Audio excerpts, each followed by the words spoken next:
Au nom du Père et du Fils et du Saint-Esprit, que la grâce de notre Seigneur Jésus-Christ, tout l'amour de Dieu le Père et la communion de l'Esprit Saint soient toujours avec vous. Frères et sœurs, autour de cet autel, ici à Notre-Dame, préparons-nous à célébrer cette Eucharistie en reconnaissant que nous sommes pécheurs.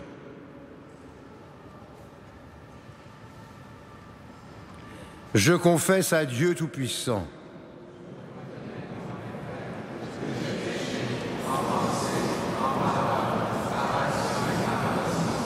Oui, j'ai vraiment péché. C'est pourquoi je supplie la Vierge Marie, les anges et tous les saints, et vous aussi, mes frères, de prier pour moi, le Seigneur notre. Que Dieu Tout-Puissant nous fasse miséricorde, qu'il nous pardonne tous nos péchés et nous conduise à la vie éternelle.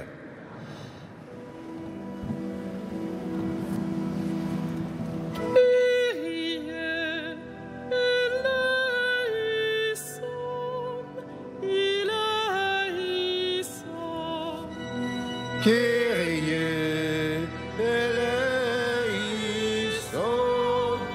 eleison. Christe eleison, Christe eleison. Kyrie eleison, eleison. Kyrie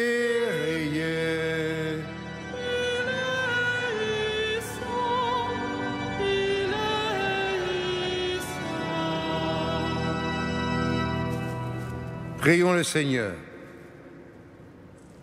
Dieu puissant de qui vient tout don parfait, enracine en nos cœurs l'amour de ton nom. Resserre nos lèvres pour que nos liens avec toi soient de plus en plus forts pour développer ce qui est bon en nous. Veille sur nous avec sollicitude pour protéger ce que tu as fait grandir par Jésus-Christ, ton Fils, notre Seigneur. Vous pouvez vous asseoir.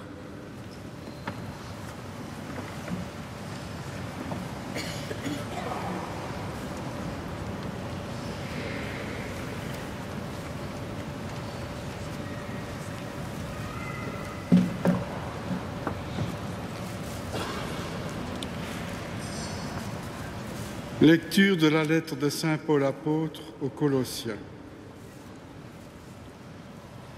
Le Christ est l'image du Dieu invisible, le premier-né avant toute créature. En lui tout fut créé, dans le ciel et sur la terre.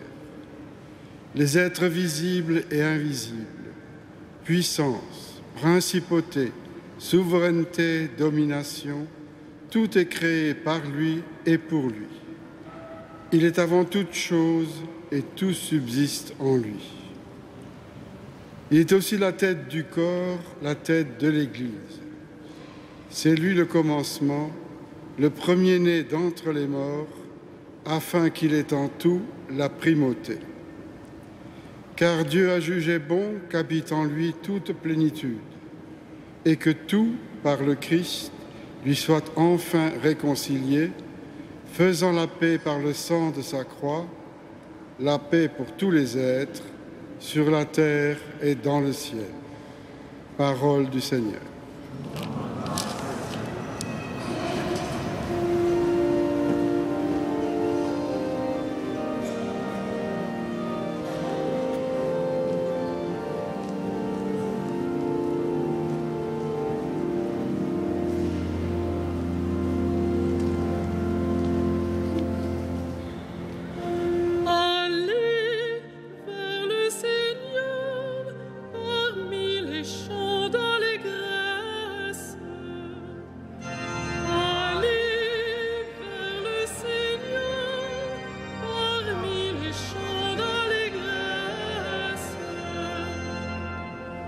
Acclamez le Seigneur, terre entière. Servez le Seigneur dans l'allégresse.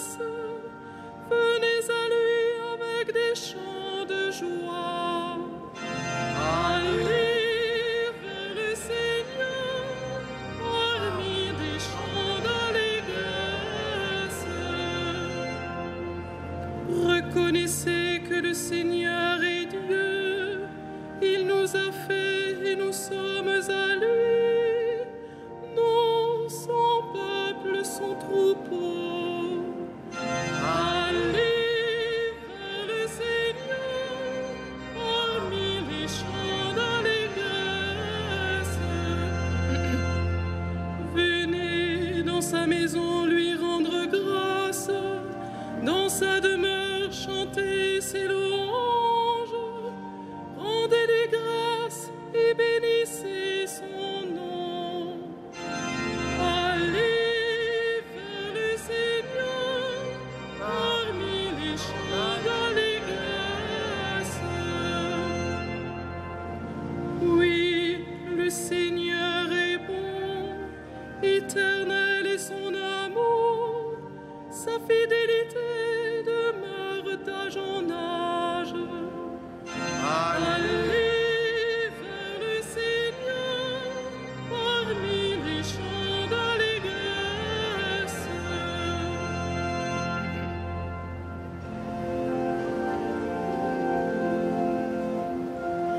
Alléluia, Alléluia,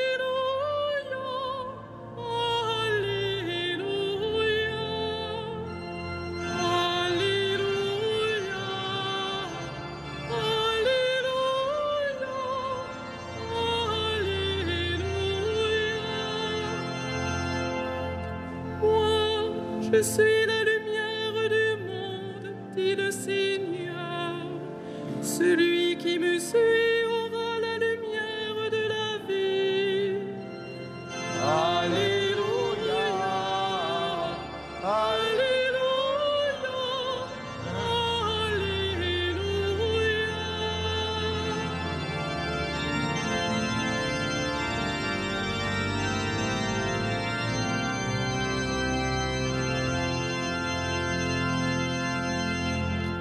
Le Seigneur soit avec vous. Et avec votre esprit.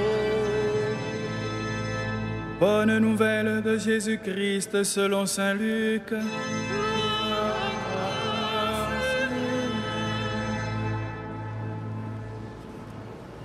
En ce temps-là, des pharisiens et les scribes dirent à Jésus: les disciples de Jean le Baptiste jeûnent souvent et font des prières. De même, ceux des pharisiens. Au contraire, les tiens mangent et boivent. Jésus leur dit: pouvez-vous faire jeûner les invités de la noce pendant que l'époux est avec eux? Mais des jours viendront où l'époux leur sera enlevé. Alors, ces jours-là, ils jeûneront. Il leur dit aussi en parabole: personne ne déchire un morceau à un vêtement neuf pour le coudre sur un vieux vêtement. Autrement, on aura déchiré le neuf et le morceau qui vient du neuf ne s'accordera pas avec le vieux. Et personne ne met du vin nouveau dans de vieilles outres. Autrement, le vin nouveau fera éclater les outres, il se répandra et les outres seront perdues. Mais on doit mettre le vin nouveau dans des outres neuves. Jamais celui qui a bu du vin vieux ne désire du nouveau, car il dit: c'est le vieux qui est bon. Acclamons la parole de Dieu.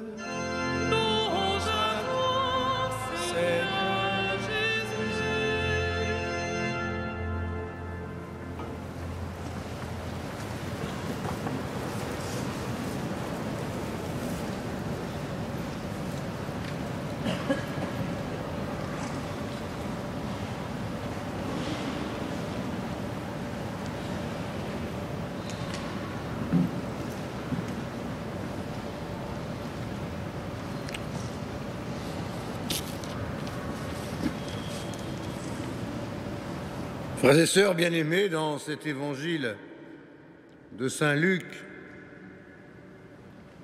nous entendons le Christ prendre deux paraboles que nous connaissons bien. Est-ce qu'on peut faire jeûner les invités de la noce pendant que l'époux est avec eux? Mais des jours viendront où l'époux leur sera enlevé. Alors en ces jours-là, ils jeûneront. Un temps pour tout, semble dire Jésus. Le temps où on est avec l'époux, le temps où l'époux est enlevé. Un temps pour jeûner, un temps pour manger. Et puis cette parabole sur le morceau neuf qu'il faut mettre ou qu'il ne faut pas mettre sur un vêtement usé.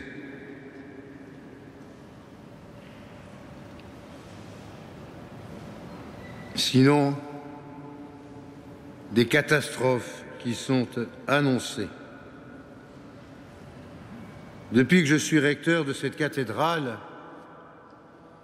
multiséculaire, comme on l'a déjà dit bien des fois, j'ai appris à tout moment, à tout propos d'ailleurs, à me heurter à cette question. Peut-on faire du neuf alors que nous sommes accueillis dans un bâtiment si ancien? Et à chaque moment, on prend un certain temps, pour ne pas dire un temps certain, pour que ces travaux d'embellissement soient accordés à l'ancienneté de cette bâtisse et à la vénérabilité de cet édifice, pour que ce que nous entreprenons soit accordé à la beauté de ces styles qui nous ont précédés. Alors pour les uns, on perd tellement de temps et il faudrait tellement de précautions qu'on ne ferait jamais rien de neuf. Car il est urgent de ne rien faire, on est si bien dans l'ancien. Pour d'autres, il faudrait oublier l'ancien et ne faire que du neuf. Car les personnes contemporaines ne peuvent comprendre que ce qui est neuf. Alors sans doute, c'est un juste milieu qu'on essaye, sans toujours y arriver bien sûr, qu'on essaye de vivre ici, du neuf et de l'ancien. Du neuf au service de l'ancien qui éclaire le neuf et du neuf qui met en valeur l'ancien. Pour les objets, il en est ainsi. Pour les hommes aussi. Quand je suis arrivé, il était impensable d'imaginer que des prêtres, jeunes prêtres, étudiants, qui plus est d'un autre continent, pour ne pas dire l'Afrique, viennent ici pour y faire leurs études. Il fallait des vieux prêtres vénérables qui avaient entendu toutes sortes de péchés depuis des dizaines d'années pour être présents dans cette cathédrale. Des jeunes prêtres ne pouvaient pas faire cela, encore moins des jeunes prêtres venus d'Afrique. On a pris le pari de faire des morceaux neufs sur de l'ancien. Il a bien fallu que les anciens comprennent qu'il fallait faire la place à leurs jeunes frères et que le jeune frère comprenne, n'est-ce pas Macaire, qu'il y avait quelques anciens dont il fallait respecter leur aspect vénérable et la sagesse de leurs conseils. Au bout du compte, on n'a pas fait exploser, jusqu'à preuve du contraire, la maison, ni le diocèse. Et je m'aperçois qu'au fond, aujourd'hui, nous avons un pape François qui a tendance, plusieurs fois répétée, à nous inviter pour prendre des chemins nouveaux, et à accueillir sans cesse et toujours plus, à ouvrir les bras, sans se préoccuper des bras que nous ouvrons, mais plutôt de ceux que nous accueillons à l'intérieur de nos bras. Ça fait un peu grincer parfois, mais je pense qu'il a raison. Il a raison de nous inviter sans cesse à la conversion. Et aujourd'hui, évidemment pour nos vieilles sociétés, je pense que les événements que nous vivons dans le monde nous invitent à accueillir ces pièces neuves, ces frères qui nous viennent d'ailleurs, immigrés, chassés, expulsés, martyrisés, endoloris, toutes sortes de souffrances, comme nous le rappelle encore aujourd'hui notre archevêque. Tout le monde peut faire quelque chose, et ce quelque chose, c'est de sortir de nos vieilles habitudes sans se désemparer des valeurs qui sont les nôtres, mais pour aller au-devant des frères qui attendent et qui souffrent. Il faut que cette vieille Europe se réveille et qu'avec elle, elle réveille les pays qui ne sont pas européens, comme les États-Unis, comme la Russie, pour que ce soit un vaste plan pour accueillir toutes celles et tous ceux qui, de l'autre côté de la Méditerranée, sont jetés en pâture aux événements et à la nature. Alors, demandons au Seigneur, sans nous perdre dans des débats invraisemblables, d'ouvrir les bras, d'aller au-devant de cette nouveauté qui nous invite sans cesse à l'amélioration de notre regard, la conversion du cœur, et qui nous invite sans cesse à accueillir nos frères. Amen.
Prions ensemble au moment d'offrir le sacrifice de toute l'Église. Que l'offrande eucharistique, Seigneur, nous apporte toujours la grâce du salut. Que ta puissance accomplisse elle-même ce que nous célébrons dans cette liturgie par Jésus le Christ, notre Seigneur.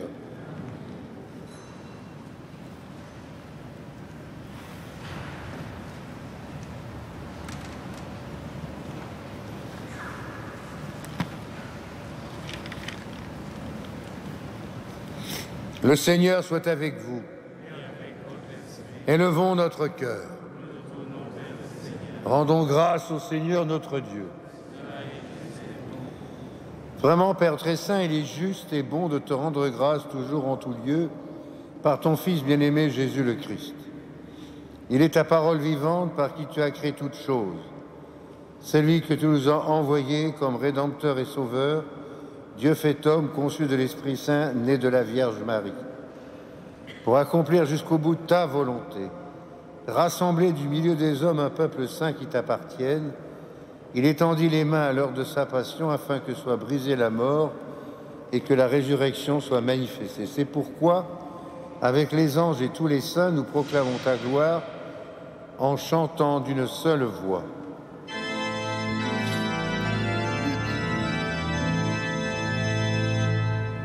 Saint, Saint, Saint, le Seigneur, le ciel et la terre sont remplis de ta gloire. Hosanna au plus haut des cieux. Béni soit celui Qui vient au nom du Seigneur. Hosanna. Au plus haut des cieux. Toi qui es vraiment saint, toi qui es la source de toute sainteté, Seigneur, nous te prions. Sanctifie ces offrandes en répandant sur elles ton esprit, qu'elles deviennent pour nous le corps et le sang de Jésus, le Christ, notre Seigneur. Au moment d'être livré, d'entrer librement dans sa passion, il prit le pain, il rendit grâce, il le rompit et le donna à ses disciples en disant : « Prenez et mangez-en tous, ceci est mon corps livré pour vous. »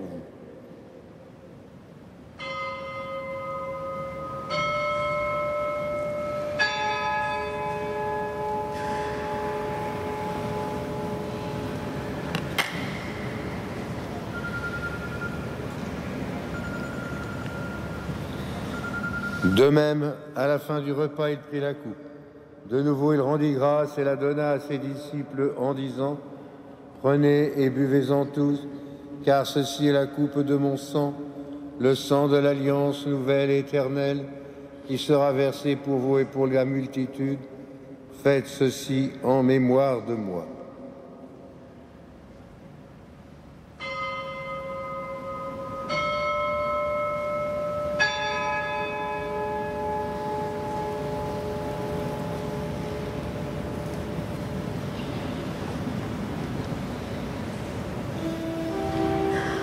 Il est grand le mystère de la foi.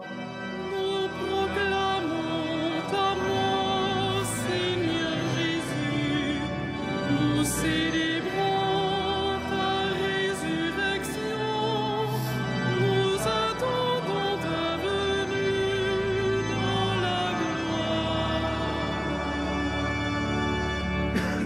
Faisant ici mémoire de la mort et de la résurrection de ton Fils, nous t'offrons, Seigneur, le pain de la vie, la coupe du salut, et nous te rendons grâce, car tu nous as choisis pour servir en ta présence.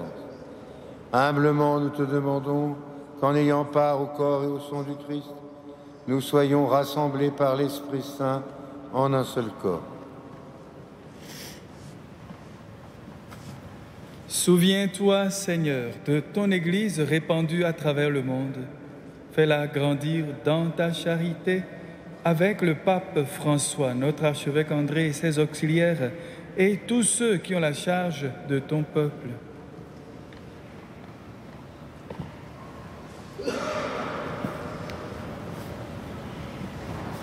Souviens-toi aussi de nos frères qui se sont endormis dans l'espérance de la résurrection et de tous les hommes qui ont quitté cette vie, reçois-les dans ta lumière auprès de toi.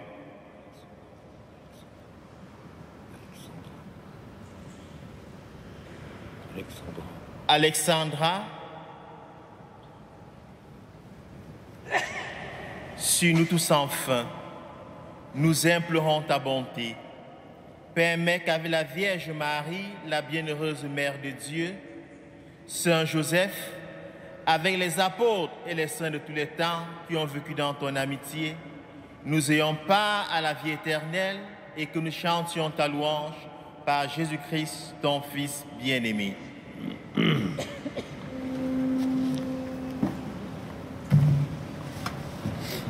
Par lui, avec lui et en lui. À toi, Dieu le Père Tout-Puissant, dans l'unité du Saint-Esprit. Tout honneur et toute gloire pour les siècles des siècles.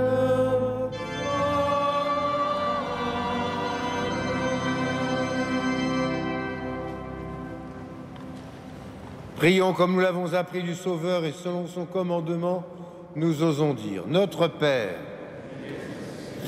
que ton nom soit sanctifié, que ta volonté soit faite sur la terre comme au ciel. Donne-nous aujourd'hui notre pain de ce jour. Pardonne-nous nos offenses, comme nous pardonnons aussi à ceux qui nous ont offensés. Et ne nous soumets pas à la tentation, mais délivre-nous du mal. Délivre-nous de tout mal, Seigneur, donne la paix à notre temps.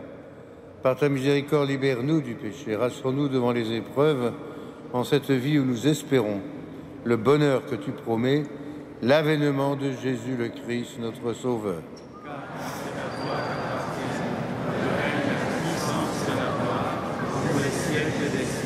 Seigneur Jésus-Christ, tu as dit à tes apôtres, je vous laisse la paix, je vous donne ma paix. Ne regarde pas nos péchés, mais la foi de ton Église. Pour que ta volonté s'accomplisse, donne-lui toujours cette paix. Conduis-la vers l'unité parfaite, toi qui règnes pour les siècles des siècles. Et que la paix du Seigneur soit toujours avec vous. Frères et sœurs, dans la charité du Christ, donnons-nous un geste de paix. La paix du Christ. La paix du Christ.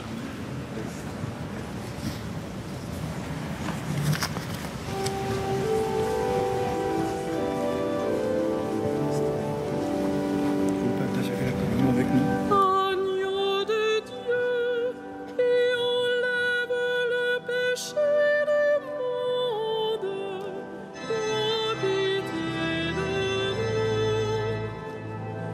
Agneau de Dieu qui enlève le péché du monde, aie pitié de nous. Agneau de Dieu qui enlève le péché du monde, donne-nous la paix.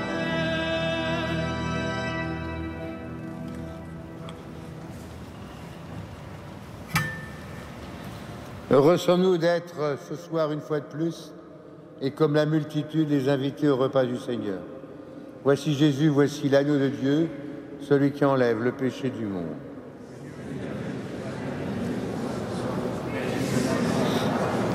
Que le corps et le sang du Christ nous gardent pour la vie éternelle.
Prions encore le Seigneur. Rassasiés par le pain de la vie, nous te prions, Seigneur, que cette nourriture fortifie l'amour en nos cœurs et nous incite à te servir dans nos frères par Jésus le Christ notre Seigneur. Le Seigneur soit avec vous et que Dieu Tout-Puissant nous bénisse, le Père, le Fils et le Saint-Esprit. Allez dans la paix du Christ. Et avec mes frères prêtres, 2 du Cameroun, c'est ça? Voilà. Le Père Macaire du Bénin, bien sûr.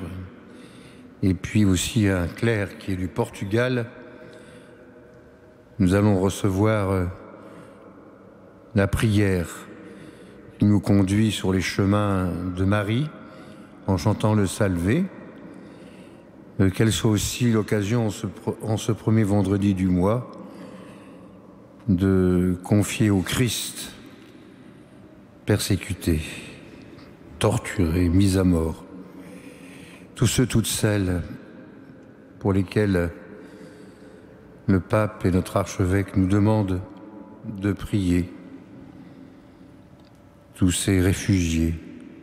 Il y a toujours quelque chose que nous puissions faire, nous dit notre archevêque. Convertissons notre regard et demandons à Marie de nous y aider. Salve Regina, Mater misericordiae, vita dulcedo, espes nostra salve, a te clamamus, exules felice, a te suspiramus, genentes et ventes, in ac lacrimarum vale, ea ergo advocata nostra, elos tuo misericordes oculo ad nos converte, et Iesus benedictum fructum ventris sui, nobis post hoc exilium ostende. O clemens, o pia, o dulcis Virgo Maria.